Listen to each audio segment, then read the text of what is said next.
दोस्तों, भगवान गौतम बुद्ध ने बुद्धत्व की अवस्था प्राप्त करने से पहले गहरी नींद में 5 अद्भुत स्वप्न देखे थे।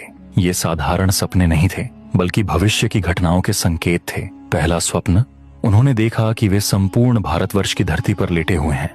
हिमालय की सबसे ऊंची चोटी उनका सिरहाना है। उनके चरण दक्षिण में कन्याकुमारी तक फैले हुए हैं।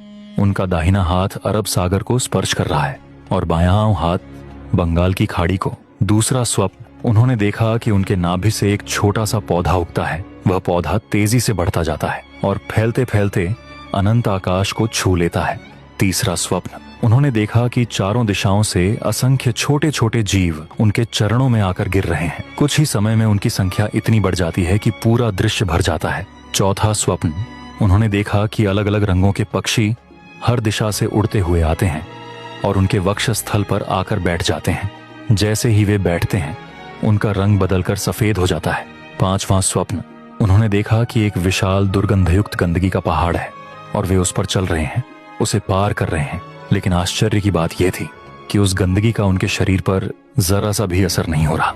दोस्तों, ये पांचों स्वप्न साधारण नहीं थे। इनमें छुपा था बुद्ध के आने वाले जीवन का संकेत और उनके महान उद्देश्य का रहस्य। इन सपनों का अर्थ जानने के लिए डिस्क्रिप्शन में दी गई लिंक जरूर देखें।